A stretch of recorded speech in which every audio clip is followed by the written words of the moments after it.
transplant athletes. If you have a body with a new part, you are a world transplant athlete. You can follow us at World Transplant Athletes on Facebook, Instagram, TikTok, LinkedIn, and your favorite social media platform. We have 18 organ transplant recipients from 11 countries speaking 6 languages all around the world behind the scenes to make content for you, other fellow transplant recipients. Today, we're doing a podcast called Ask a World Transplant Athlete Anything, Volleyball. If you want to have fun, volleyball may be the sport for you, future transplant athlete. We see you.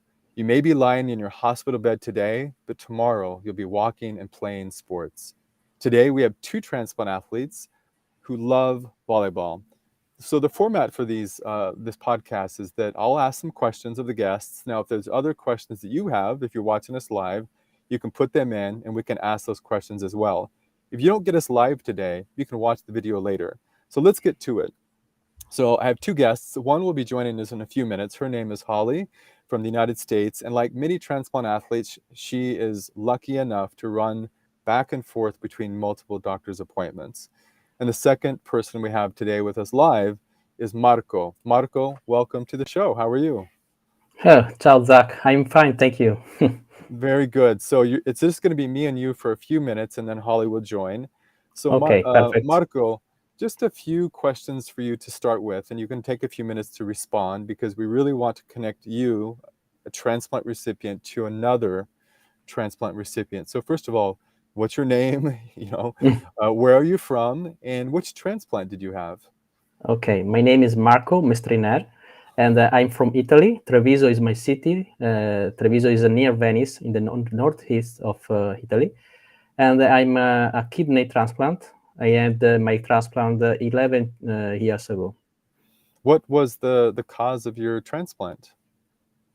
I had my illness when I born, and my kidney work until when I 21 years old, and after my illness go quickly, and I have to face the dialysis for 10 months, and after I received my kidney, my new kidney.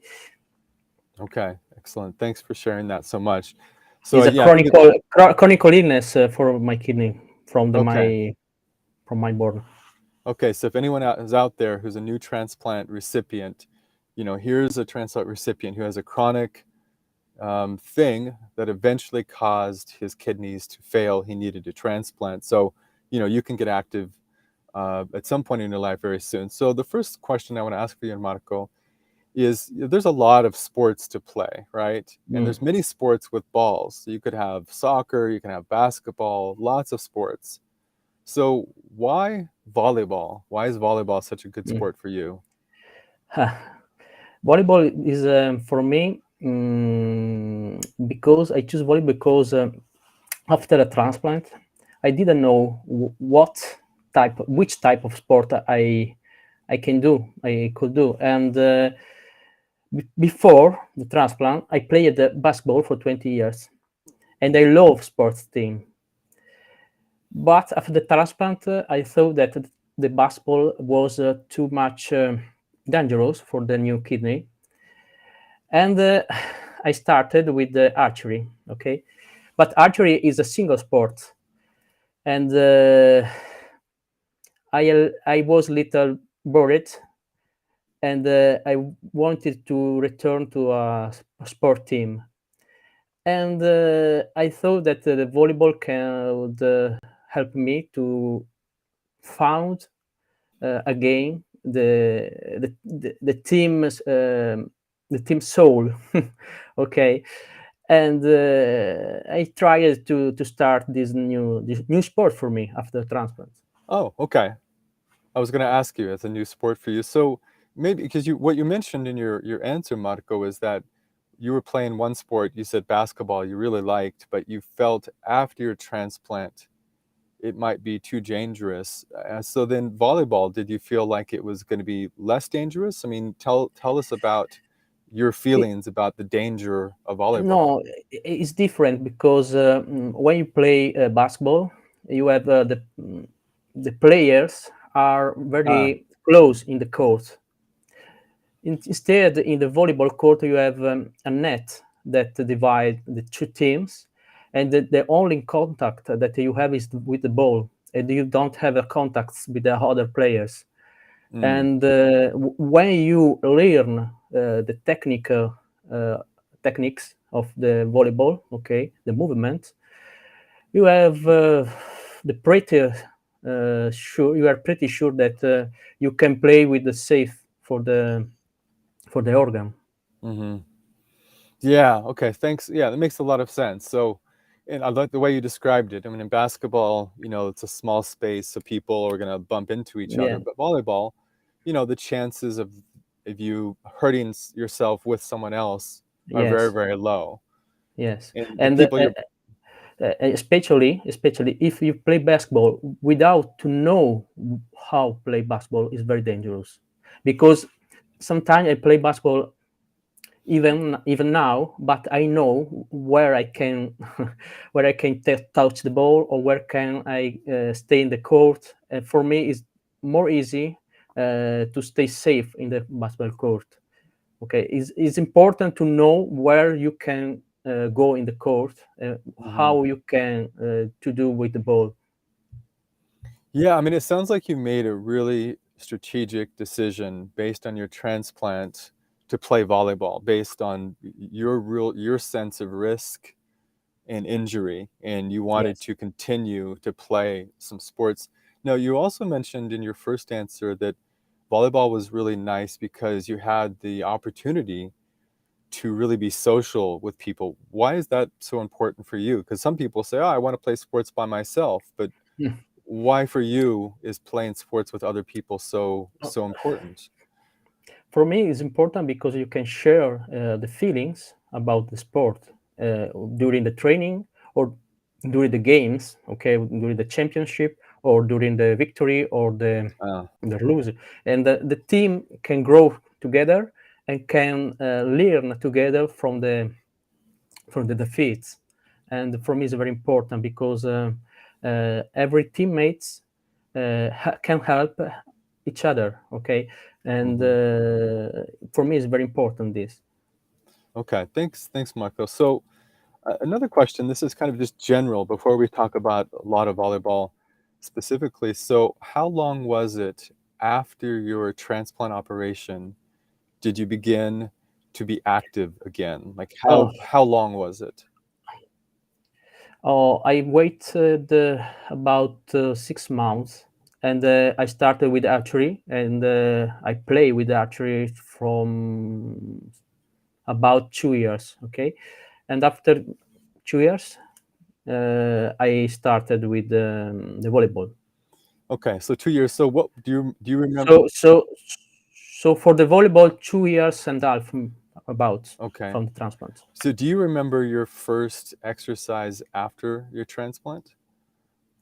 Oh, maybe during the hospital, I had a cyclet, is a bicycle that is fixed in the place, Okay. and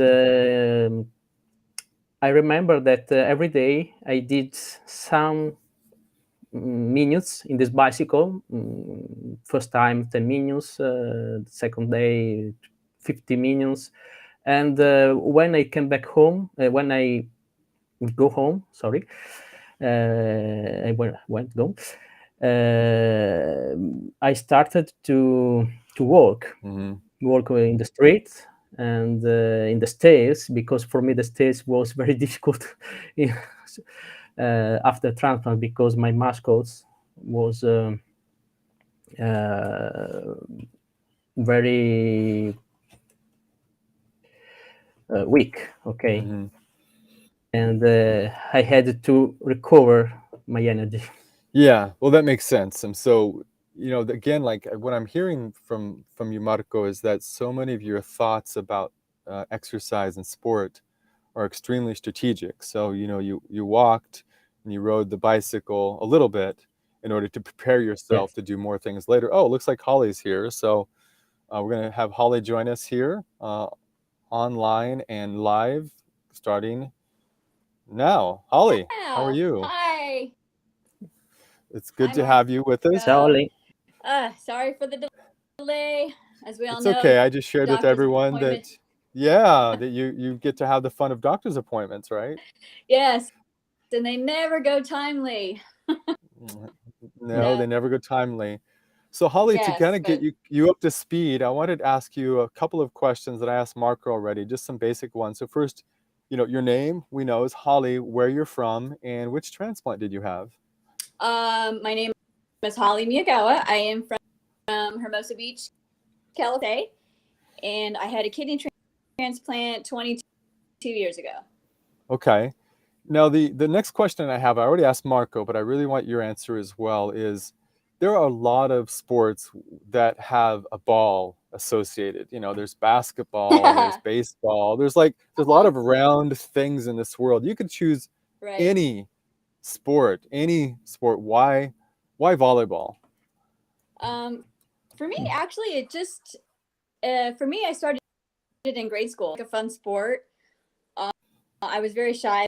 I've always been very shy growing up. So for me, I gravitated towards, and it helped that we were all kind of learning. We were all in grade school, kind of a PE class, and so enjoyed it.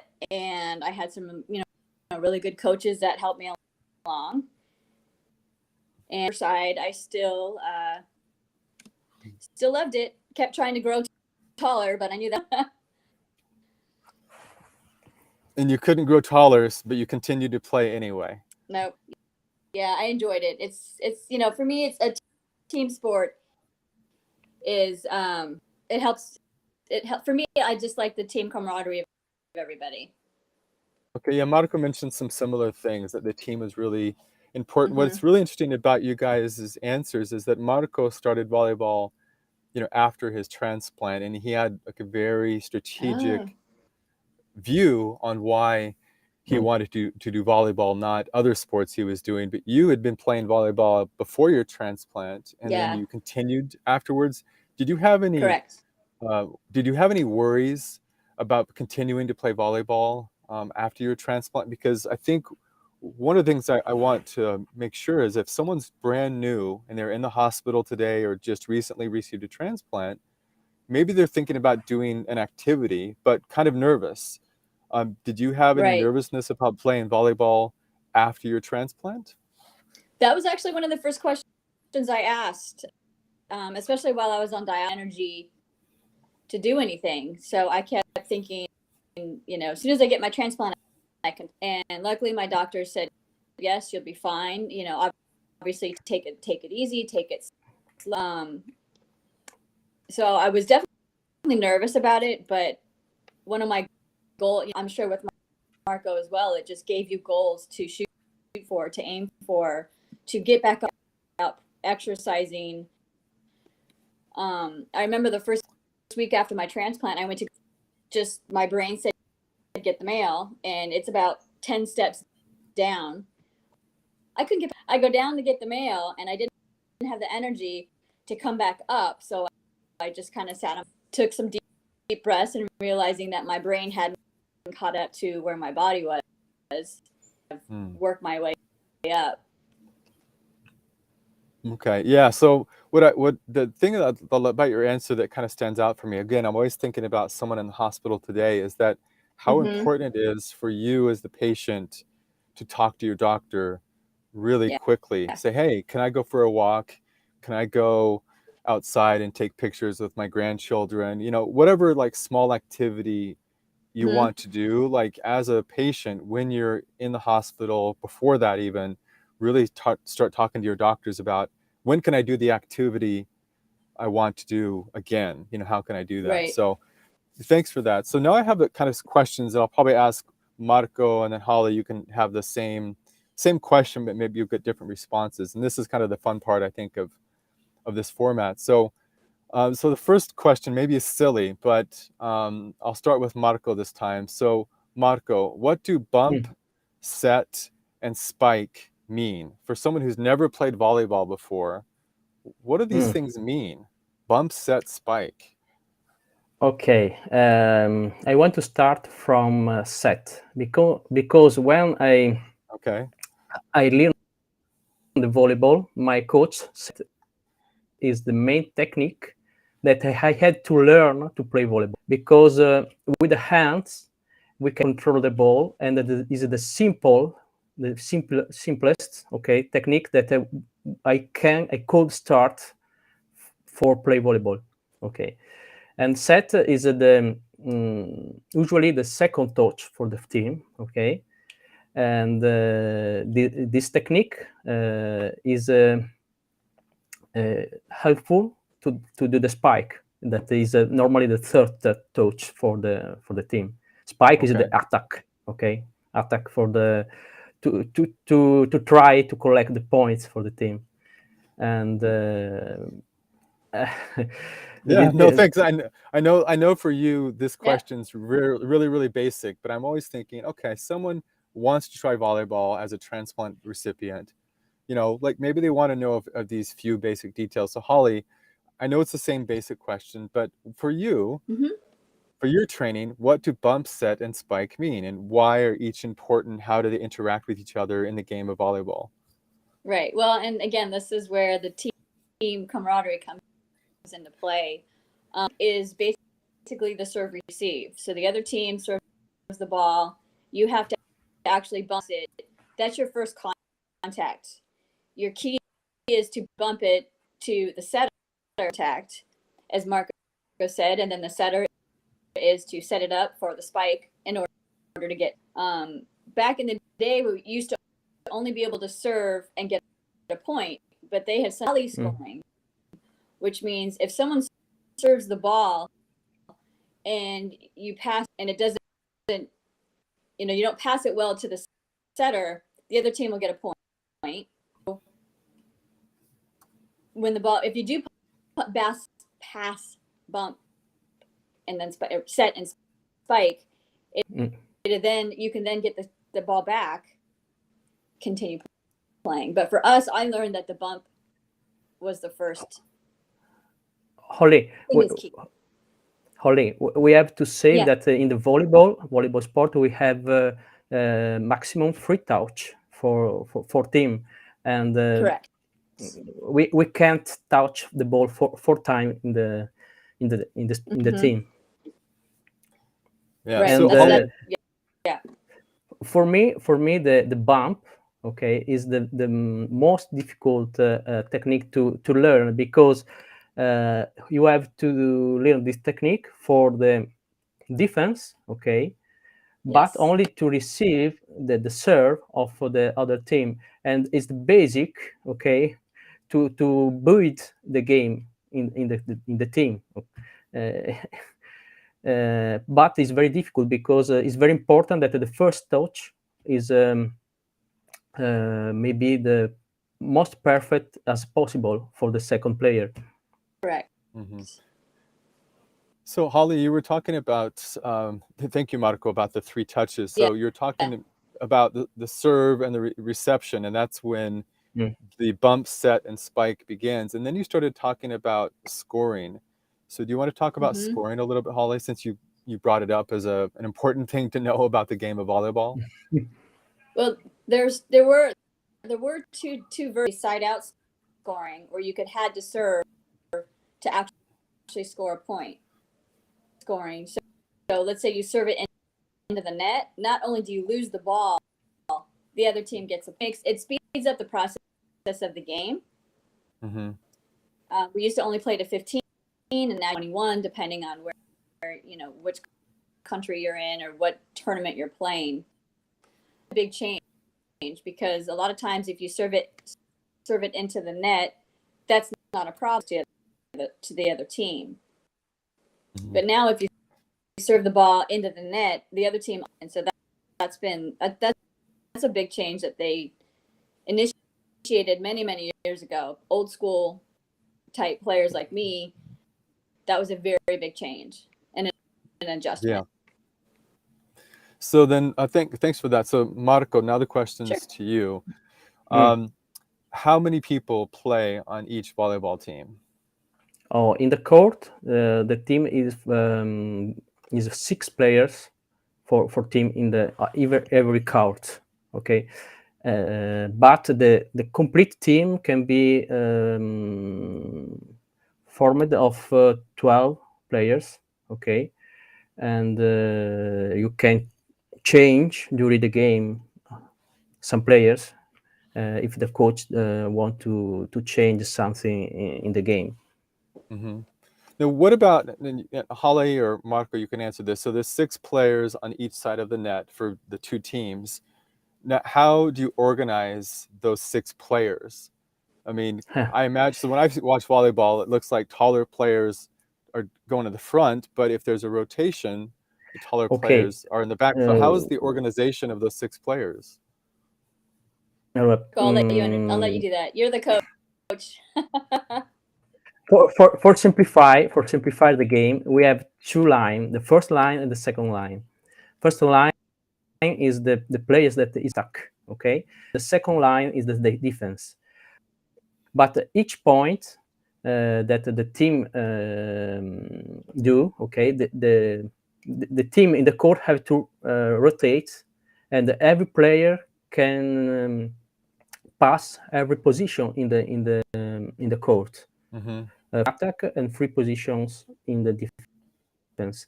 But every player has a role in the game. And if, for example, I am I don't know in English. Help me, Holly. Yeah. So hammer. I am hammer. Hammer. Okay, hammer position. Outside. Okay. Okay, Yeah. I am hammer position. When I in first line, I always in the 4th position.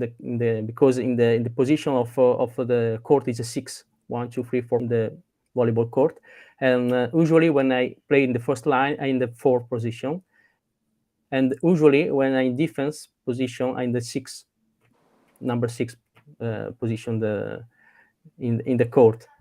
Okay. It's more difficult to explain that to play. Yeah, it's okay. Yeah, it's more. Oh, that's a good thing. It's more difficult to explain it than play. So Holly, so maybe you can help us a little bit more. So what Marco's saying, there's 6 players on each team on a court. There's 2 lines. Right. And how are those lines organized? And then how do the positions change on every play? Or how the switching occurs on every play? So you have the 2 lines. How are they organized? And how does the person on the court organize those lines? Well, usually I know, like you said, sometimes the taller people are in the front. There's the middle blocker, which is obviously, which is, I think, 5. And they are the list. And they are basically the one who goes from side to side to block on both. That's obviously one of the taller players and the more agile players, because they have to go from them depending on where the other side is hitting, because they want to adversely block it. They also have they can hit on either side of the court, so the setter will set to them. They can either hit to the left side, Okay, and so that's their position. And then, as Marco said, which is right side, and then there's the 4th position, which is left side, and then the back list. Those in the back row are usually the ones who can pass. That's the key. If you have to be able to pass to do anything else, so your defense has to be in those back row positions. Okay. If I can add something, yeah, of course, please. Okay. The main player for me in the court is the setter, because it's like a play of the basketball, and the setter can be the side of which type of the game the team have to do. And it's very important that the setter know others teammates, and know which type of game is the better way in this moment of the competition. because many times the setter can be changed the type of attack, okay, and it can be changed the type of the game in general of the team. Mhm. So, we've had this really incredible conversation. And so if someone who doesn't know volleyball, like you guys are already like kind of deep into some of the tactics and strategy.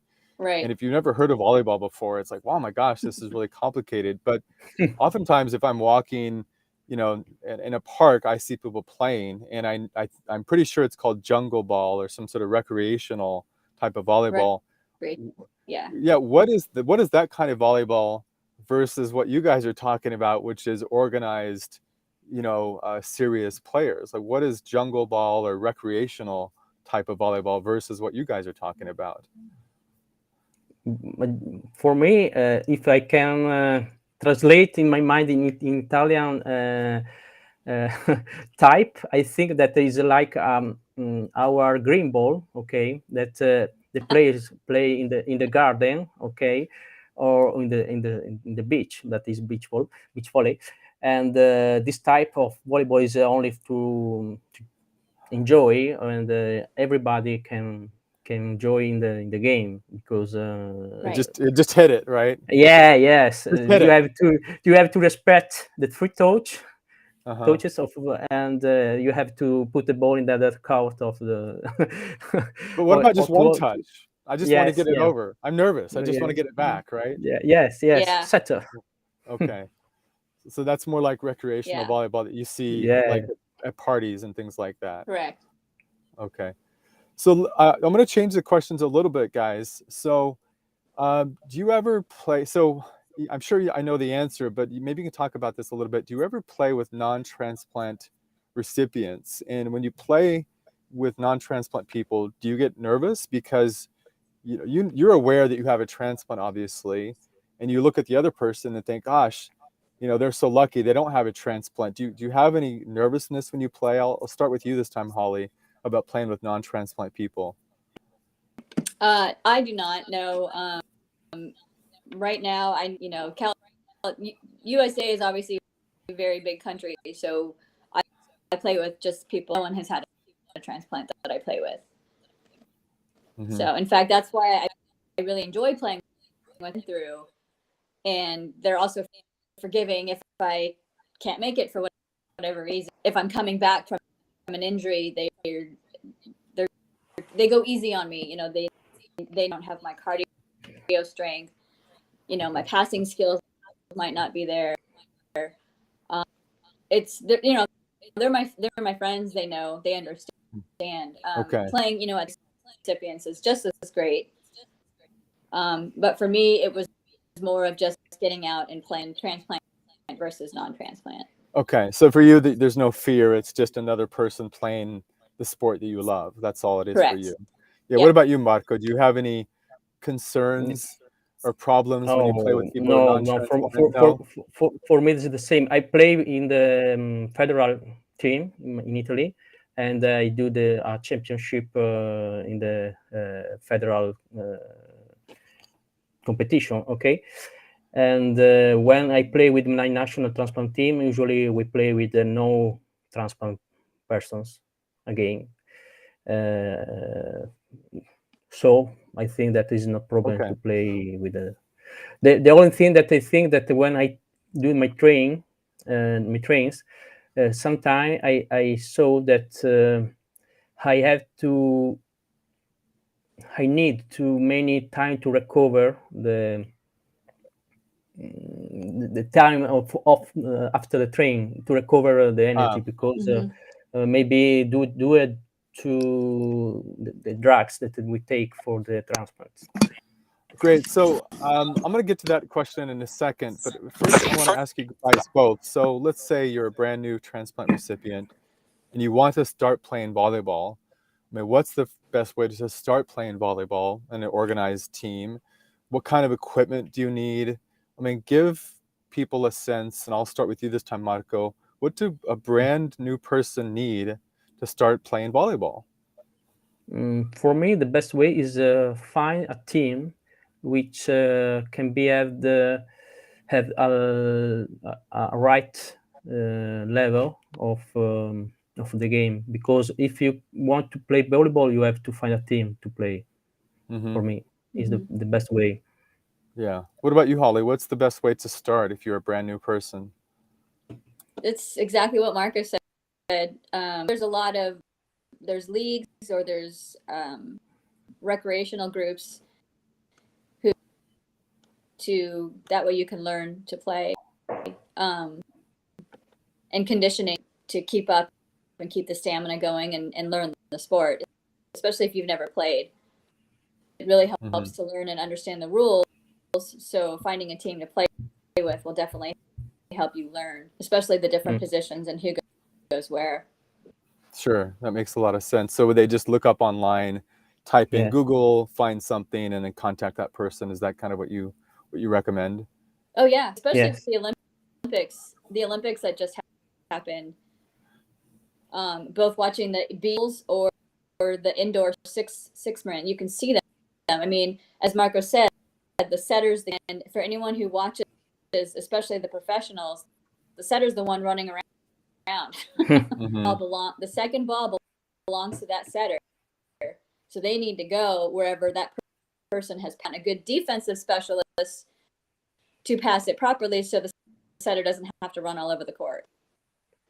Okay, thanks. So I want to change the conversation a little bit because Marco, you kind of mentioned that the only difference between you and maybe a non-transplant athlete is the time it takes for you to recover because of the medications and other things. So after you've played, volleyball for a couple of hours one day, how long does it take you to recover from playing volleyball? Right now, usually 1 day, 2 days maximum. But when I started to play, was more difficult because my body was not prepared to play in the hard level. Because if you play only for recreation, it's no problem. But if you play for the hard competition or federal competition, the trainings is more difficult and more hard.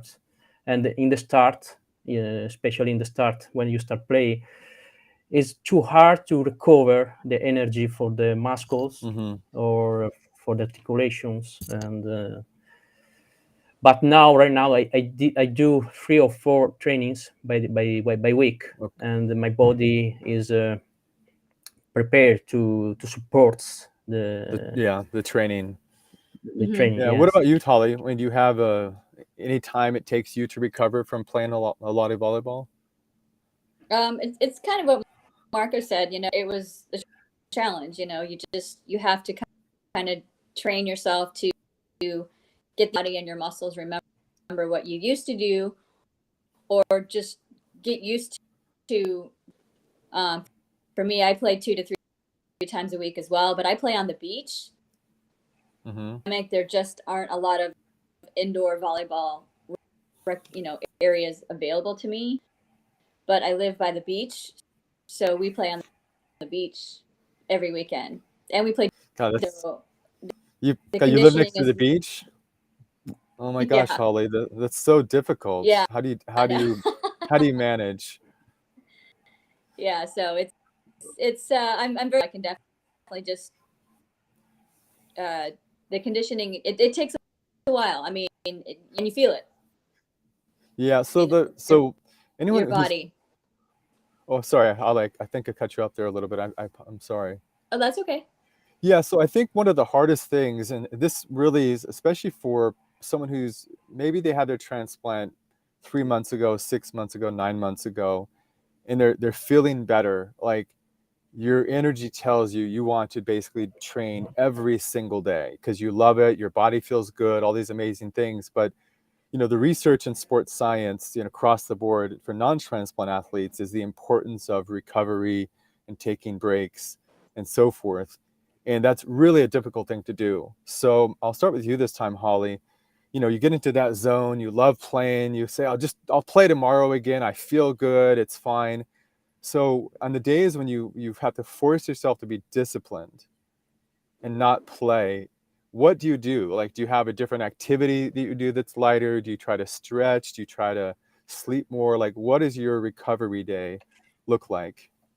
That actually is a very good question, because a lot of times, you really have to listen to it. It's post-transplant or even pre-transplant, or even just as you get older, you have to recover, because then injuries happen and then you're out for months, and that you just don't want that. Me, during the week, especially when I don't play, I walk on the sand a lot, and then I do some weight training. I just try to stay active, do what I can, but then sometimes I'm tired and I want to just sleep, and so I do. Okay. Yeah, you kind of just follow your body's needs on Yeah. the days that you recover. Okay. So Marco, what about Correct. you on the day you recover? Do you still try to exercise a little bit? Do you drink lots of water? Like, what kinds of things do you do for your recovery days? Sometimes I do a little exercise at home, my home. Okay. But for me, the important things that every persons have to make training with the constants, because it is the real key to make a sports in a good level. Okay. Mm-hmm. And you can play two time, 3 time, or 1 time by week, but the important is the constants of the training. Oh yeah, you want to be consistent. I understand. So then, Marco, my next question is related to this one. So, okay, you've been training really well, and then you teach yourself to recover also while you take your breaks. But sometimes you get sick, like anyone. Maybe you have a cold, or maybe you have a small injury. So what do you do when you come back to volleyball after 2 weeks, 3 weeks, 1 month, 2 months? How do you begin again? Because psychologically, you're like, oh, I'm ready to play again, but physically you have to slow down. So how do you do that? What kind of tips do you have for a transplant recipient who comes back to something? Okay. For me, normally, when I came back from the gym after the cold or a little injury, I start slow with simple exercise. For example, with the elastic band, or Okay. a lit, okay, or with a little around the courts, little exercises that can be prepare the body to recover the normal functionality, okay, for the sports. And it's important, and even that when you are at home, you can do maybe a little exercise at home, even, because even if you are injured or sick, if you can find the time to do a little exercise at home, it's more easy to recover when you come back in the gym. Yeah. For example, Mm-hmm. I had a very big injury to my shoulder, okay, 4 years ago. But when I was at home, I did this exercise with the elastic band. And for me, it was very important, because when I came back in the gym, for me, it was more easy to return to play. Oh, because you had prepared yourself with the basic stuff, Yeah, elastic band and so forth. yeah. Holly, Yep. so maybe you can talk about that question as well. Any sort of psychological processes that you go through also when you come back after a while? Yeah. Well, I agree 100% with everything that Marco said, especially coming back from an injury. You have to try to just stay active, and I have a lot of bands at home as well, and you just body going. The mental part is also you have to stay positive. It's very easy to go down the rabbit hole when you're injured. Injuries over the years, my transplant's 22. It's been 22 years, so I've had 2 ACLs and an Achilles. I think, Zach, you were there for most of them. I saw one of them. Yeah. Yeah. They all have to be at the games, as I'm pushing myself a little too hard. Yeah. Come back from, because was out for a good 4 to 6 months. Just have to kind of stay positive. I like to say that the first month or so, as I wasn't allowed to put any weight on it. So for me, I pretty much ate my way through the holidays. I knew I was going to have a fight to come back and recover, enjoy myself as I could. So I enjoyed the holidays. I enjoyed being with friends, a lot of TV, and just knowing that I had a fight ahead of me. I got my as I could. And once I was able to start weight bearing and start training focused.